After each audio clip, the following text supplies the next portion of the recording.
அனைவருக்கும் வணக்கம். நடந்து முடிந்த சட்டமன்ற தேர்தலில்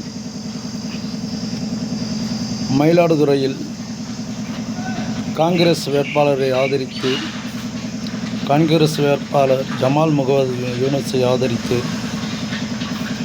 நாங்கள் திமுக சார்பில் அநேக பிரச்சனைகளையும் அநேக மோதல்களையும் சந்தித்து அவரை சட்டமன்ற வேட்பாளராக வெற்றி பெற செய்தோம். அது திமுகவான கூட்டணி இருந்ததினால் மட்டுமே அவர் வெற்றி பெற்றார் என்பது எல்லாருமே அறிந்த ஒரு உண்மை.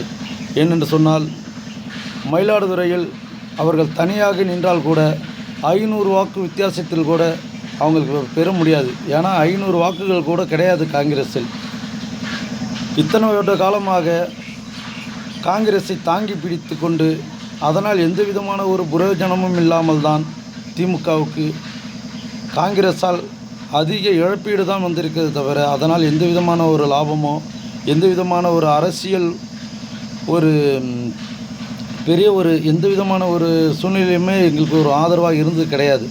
ஏனென்றால் அவர்கள் எம்பி எலெக்ஷனாக இருக்கட்டும், எம்எல்ஏவாக எலெக்ஷனாக இருக்கட்டும், 2 முறை ராஜ்குமார் அவர்கள் சட்டமன்ற ஒரு உறுப்பினராக சீட்டு பெற்று வெற்றியடை செய்தோம்.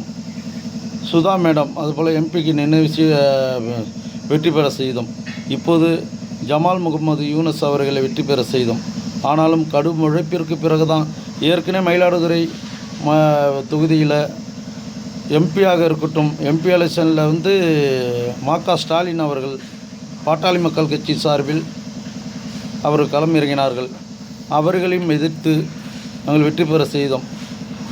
இப்போது சித்தமலை பழனிசாமி அவர்கள் தேர்தலில் நின்று பாமகவில் நின்று அவர்களுக்கு எதிர்கொண்டு நாங்கள் அநேக பிரச்சனைகளை சந்தித்து ஜமால் முகமது யூனுஸை வெற்றி பெற செய்தோம்.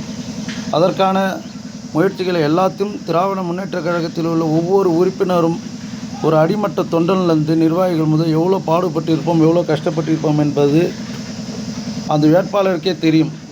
அவ்வப்போது இருந்தும் இப்போது தாவேக்கா வெற்றி அடைந்து விட்டது என்று சொல்லி தன்னுடைய எல்லா விதமான ஒரு நன்றியை மறந்து உடனே கூப்பிட்டார்கள் என்ற உடனே தன்னுடைய துண்டகாரம் துணிய காணும் என்று ஓடுவது போல அவர்களிடம் போய் உடனே நீங்கள் போய் அதை இணைந்து விட்டீர்கள். மற்ற கட்சிகளும் இருக்கிறார்கள். அவர்கள் கூட தளபதியார் எப்படி என்ன சொல்கிறார், அவருடைய வார்த்தைகள் எப்படி இருக்கும் என்று பொறுத்திருந்தார்கள். அதை கூட நீங்கள் செய்யவில்லை. ஏனென்று சொன்னால் எல்லாருக்கும் எவ்வளோ ஒரு மனம் வருத்தம் அளிக்கிறது என்பது உங்களுக்கு புரியும். இதனால் திமுகவுக்கு நீங்கள் ஏற்கனவே தமிழர்கள் பிரச்சனை, இலங்கை தமிழ் பிரச்சனை நடந்து கொண்ட போது கூட நாங்கள் திமுகவில் கூட்டணி இருந்து கொண்டு அதை நாங்கள் எதிர்த்தோம். ஏன்னா தமிழ் மக்கள் சுட்டுக் கொல்லப்படுகிறார்கள் என்றெல்லாம் நாங்கள் காங்கிரஸை எதிர்த்த போது கூட உலக மக்கள் என்ன சொன்னாங்கன்னா, காங்கிரஸில் நீங்கள் கூட்டணி வைத்து கொண்டே நீங்கள் காங்கிரஸை எதிர்ப்பது சரியல்ல, நீங்கள் காங்கிரஸுக்கு உடனிருந்து அவர்களுக்காக செயல்படுகிறீர்கள் என்று சொல்லி அதற்கும் எவ்வளோ கெட்ட பேர் எல்லாம் அறிந்தும் நாங்கள் காங்கிரஸில் இருந்தோம். அதற்கான எந்த விதமான ஒரு நன்றியும் செலுத்தாமல் இன்றைக்கு மத்தியில் ராகுல் காந்தி அவர்கள் எந்த விதமான ஒரு நட்பு ரீதியாகவும் சரி, எந்த விதமான ஒரு நன்றி விதமாகவும் சரி திமுகவுக்கு செயல்படவில்லை. திமுகவுக்கு துரோகம் செய்த இந்த காங்கிரஸ் இனி வரும் காலங்களில் மயிலாடுதுறை எத்தனையோ திமுக வேட்பாளர்களுக்கு நிறுத்தற்கு தகுதியான ஆட்கள் இருந்தும் இவர்களை இறக்கி நாங்கள் வெற்றியடை செய்ததற்கு இதுவே எங்களுக்கு தகுந்த தண்டனையை கொடுத்திருக்கிறது என்று நான் இந்த வாயிலாக தெரிவித்துக் கொள்கிறேன். இனி ஒரு காலங்களில் இந்த காங்கிரஸ் ஆனது எங்களிடத்தில் திராவிட முன்னேற்றக் கழகத்தில் கூட்டணி அமைத்து கொண்டால் அது மேலிடமாக திமுகவாக இருந்தாலும் சரி, நாங்கள் எவ்வளோ வேதனைப்படுவோம் என்று எங்களுடைய திமுக கழகம் தெரிந்து கொள்ள வேண்டும் என்று சொன்னால் அந்த அளவுக்கு நாங்கள் பாதிக்கப்பட்டிருக்கோம்.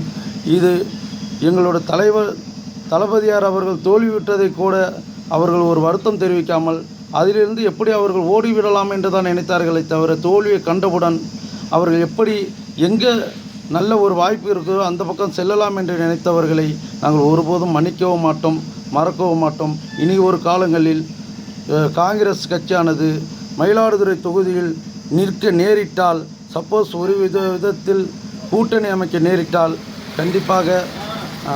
கண்டிப்பாக நாங்கள் அதை புறக்கணிப்போம் என்று இந்த வாயிலாக தெரிவித்துக் கொள்கிறோம். நன்றி, வணக்கம்.